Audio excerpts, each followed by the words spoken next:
Olá! Para refletir sobre os aspectos relacionados ao currículo e suas relações com a prática docente, convidamos para uma conversa o professor Jefferson Mainardes, que é docente na UEPG e pesquisador no campo da política educacional. Professor, agradecemos imensamente as suas contribuições para aprendermos mais sobre as questões curriculares no âmbito do ensino superior e gostaríamos de fazer algumas perguntas. Inicialmente, o que é currículo? E qual é a sua importância? Bom, currículo é um conceito muito difícil de ser trazido, porque não há um consenso com relação ao conceito de currículo. Mas nós podemos partir da etimologia da palavra, que vem do latim currus, que quer dizer um caminho, um percurso a ser utilizado por alguém.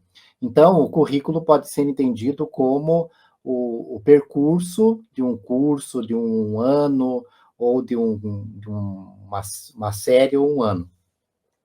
E currículo também é interessante que existem três questões fundamentais em torno do currículo. Em primeiro lugar, o currículo é sempre uma seleção da cultura. Então, principalmente alguém com poder, vai decidir sobre quais são os conteúdos ou as disciplinas que serão, que farão parte de um determinado currículo.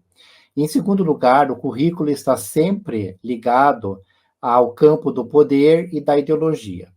Ao campo do poder, porque alguém com poder decide sobre o currículo, muitas vezes passa pelo legislativo, passa por conselho nacional, conselho estadual, mas é alguém que decide. Mas currículo está também ligado à ideologia, no sentido de que sempre que nós temos um currículo, nós temos ali determinadas visões de mundo, determinadas concepções, determinadas interpretações, e que, portanto, estão relacionadas à ideologia. Então, o segundo aspecto é que o currículo está ligado a poder e ideologia. E o terceiro aspecto é que o currículo ele é um campo de disputas. Então, não há um consenso sobre o que é o melhor currículo para a escola de educação básica ou para o ensino superior, ou qual é a melhor proposta, por exemplo, para um curso superior. Então, o currículo é sempre um campo de disputa. E sempre nós vamos ter diferentes grupos disputando por significados em torno do currículo. E a importância? Bom, o currículo é importante porque o currículo ele é o coração da escola, é o coração do curso universitário, na pós-graduação. Então, o currículo é um aspecto central, juntamente com as metodologias e com a avaliação. E também a gestão, que organiza todo esse processo. Como funciona a organização curricular dos cursos de graduação no âmbito das universidades atualmente? Bom, até a década de 1980, 1990, nós tínhamos os currículos mínimos para os cursos de graduação. Então, esse currículo mínimo, ele era aprovado pelo Conselho Federal de Educação e, por essa razão, os cursos em termos de carga horária, de disciplinas, de currículo, eles eram muito parecidos, porque, de modo geral, as universidades seguiam aquele currículo mínimo.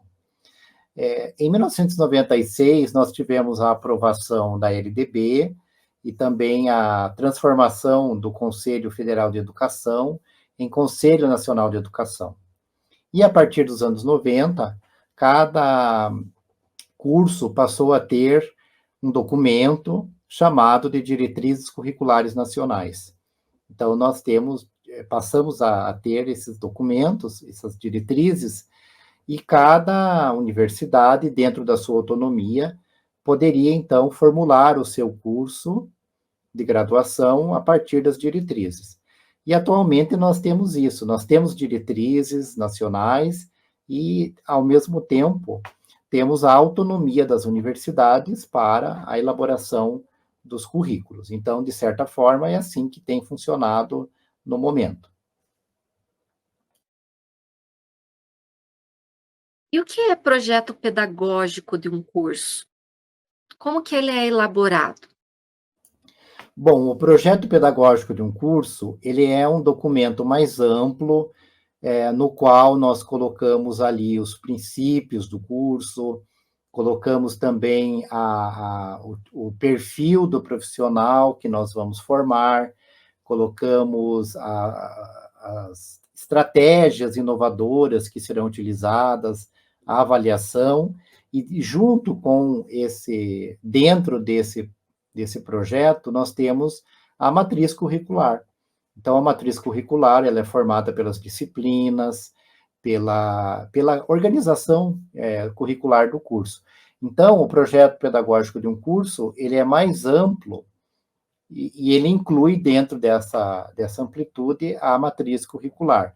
De modo geral, esse projeto pedagógico, assim como a proposta curricular, ele é elaborado pelos colegiados de curso, sempre com a participação dos professores, dos estudantes, inclusive é interessante até a participação de egressos, daqueles que já passaram pelo curso e que podem contribuir para a reorganização curricular, que é um processo pelo qual nós sempre estamos passando dentro das universidades. E com que frequência os currículos dos cursos de graduação, eles são reorganizados? Olha, os cursos, eles são reorganizados, sempre que saem novas diretrizes, porque as diretrizes são muito dinâmicas, sempre nós temos a aprovação de novas diretrizes, em alguns cursos é de 5, 6, 7 anos, outros mais de 7 anos, dependendo muito de cada contexto, de cada curso. Mas o importante é que as universidades elas têm autonomia.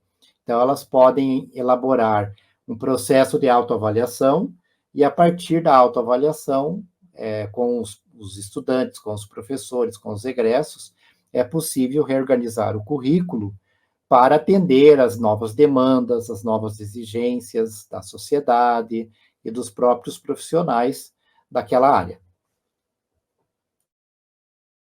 E o docente, qual é a responsabilidade dele na organização do currículo?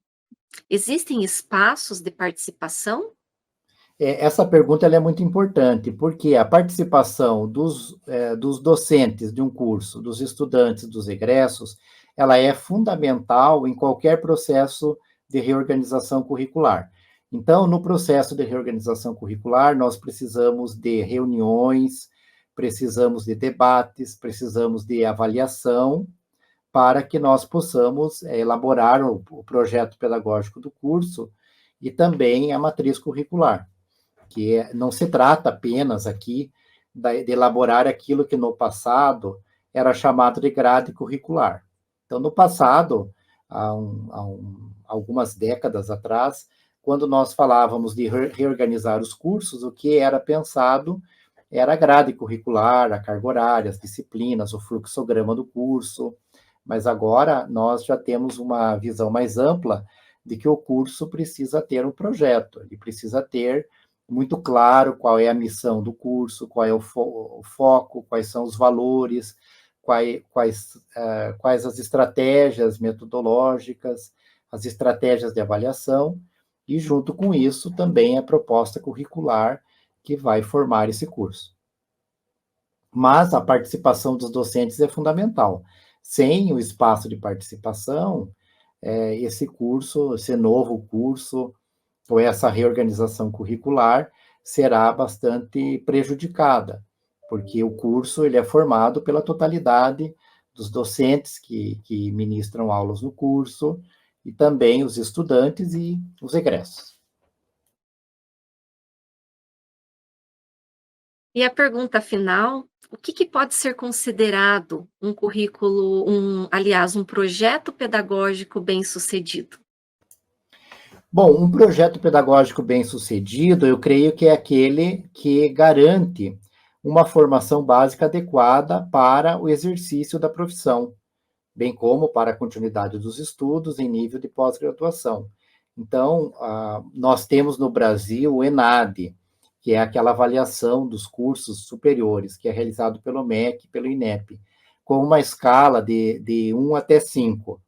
Esse resultado dos exames do ENADE, eles são importantes, porque eles dão alguma referência de como, qual é o que os alunos estão realmente aprendendo naquele curso. No entanto, este é um dos critérios. Nós precisamos ter outros critérios devem ser considerados para avaliação de um curso de graduação.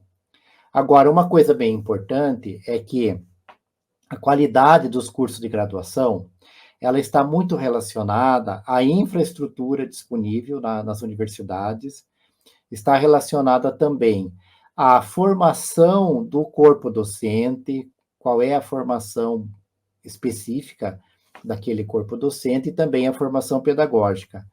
Também está relacionada às condições de trabalho dos docentes e à coerência do projeto pedagógico do curso. Então, eu acho que um projeto bem-sucedido, ele exige várias questões, né?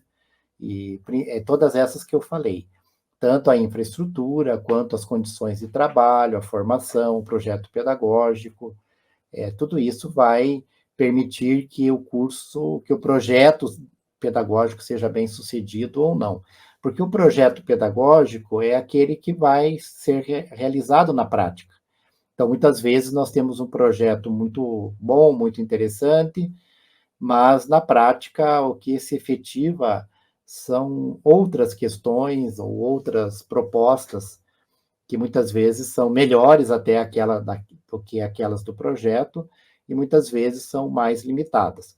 Mas eu acho sempre importante, no âmbito da universidade pública, falar da questão da infraestrutura, das condições de trabalho, justamente porque é isso que vai permitir um curso de qualidade e que atenda às necessidades da formação dos estudantes e também que atenda às necessidades dos próprios estudantes. Então, hoje nós temos muitos estudantes, por exemplo, que são cotistas, eles têm acesso à universidade, mas eles precisam ter também políticas de permanência. Não basta nós apenas termos o acesso se nós não garantimos a permanência dos estudantes e o sucesso, não é? Que realmente eles aprendam e sejam aprovados e concluam seus cursos. E muitas vezes é necessário ter um apoio aos estudantes em geral e, de forma mais específica, um apoio aos estudantes que são cotistas dentro das políticas afirmativas que nós temos no nosso país. E eu acho que essas políticas elas são fundamentais, porque isso tem dado a muitos estudantes o acesso à universidade, depois a uma carreira e também a uma mobilidade social e econômica. Então, um país realmente que tem a educação como prioridade, ele vai se preocupar em garantir o acesso cada vez maior, a um número de pessoas cada vez maior, à universidade e a uma universidade de qualidade. Eu acho que o currículo envolve inúmeras questões, né? Então, o currículo não é só o documento ou a grade curricular, o currículo é a prática. O currículo ele se dá no dia a dia da universidade e ele se dá também na sala de aula junto com os nossos estudantes. Então, nós temos que olhar tudo, né? Olhar o currículo, a proposta, mas olhar também como se dão as práticas na sala de aula, os processos de aprendizagem, os processos de avaliação, porque muitas vezes, no momento da autoavaliação dos cursos, nós vamos observar que há várias questões que precisam ser melhoradas, sejam elas relacionadas às disciplinas, à ordem das disciplinas, ao conteúdo das disciplinas, e mesmo também com relação à avaliação da aprendizagem. Então, o curso é um todo, e é por isso que há os colegiados de curso, e os colegiados têm o papel de acompanhar todo o trabalho que é desenvolvido no curso. E existe também aqueles docentes que fazem parte do núcleo estruturante do curso. Esses docentes também são muito importantes, porque eles não são do colegiado, mas eles estão dentro do núcleo docente estruturante para contribuir para as discussões do colegiado, para as melhorias necessárias no curso.